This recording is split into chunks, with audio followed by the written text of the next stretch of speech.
Okay, madaydayo ti Apo ang kabsat. Amen. Amen. So, tiday tingal daw, we will worship God. Amin tayo man tumakder.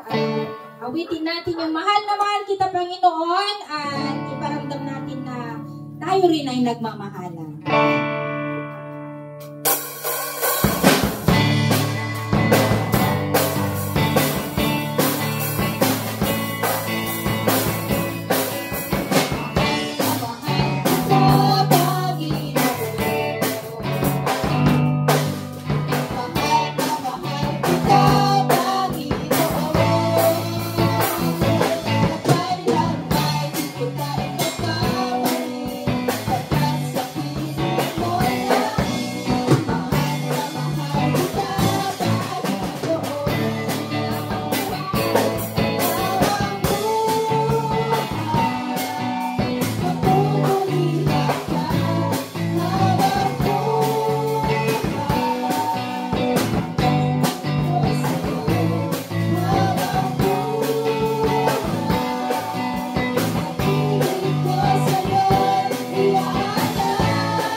At basahin ko po ang salita ng ating Panginoon sa 1 Peter chapter 3 verses 8 to 11. Ganito po ang sinasabi.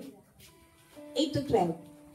Finally, all of you be like-minded, sympathetic, love one another, be compassionate and humble. Do not repay evil with evil or insult with insult. On the contrary, repay evil with blessing, because to this you were called so that you may inherit a blessing. For whoever would love life and see good days must keep their tongue from evil, and their lips must deceitful speech. They must turn from evil and do good. They must seek peace and pursue it. Verse 12, for the eyes of the Lord are on the righteous, and his ears are attentive to their prayer, but the face of the Lord is against those who do evil. Manatili tayong nakatayo at awitin natin yung bakit nga ba pinupuri kita? Bakit nga ba sinasamba natin ang Panginoon? Sa likuran ng lahat ng mga ginawa nating hindi kaaya-aya sa harapan ng Panginoon, ngunit nandoon na nanatili ang pag-ibig ng ating Panginoon na kinakailangan natin suklian natin ng pagmamahal at pagpuri sa ating Panginoon. At pagkatapos natin awitin na ito, hinihingi ko kay Sister Elena na pangunahan tayo ng panalangin. Bakit nga ba pinupuri kita? Bakit nga ba sinasamba ka?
salamat, Panginoon, sa umagang ito. Salamat sa kabutihan mo sa bawat isa na nandito, Panginoon. Nandito na naman kami, Panginoon, upang purihin, sambahin ang iyong pangalan, Panginoon. At sana, Panginoon, sa mga magagamit, pagpalain mo po ang bawat isa sa kanila, Panginoon. I-bless mo po sila at ganun din po, Panginoon, ang aming pastor.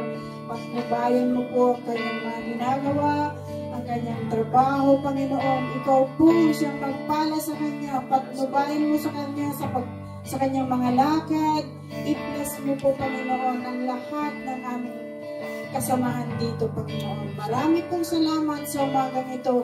At ang mga biyaya at pasasalamat, Panginoon, inipiling na po namin. Amen. Salamat po. In Jesus' name we pray.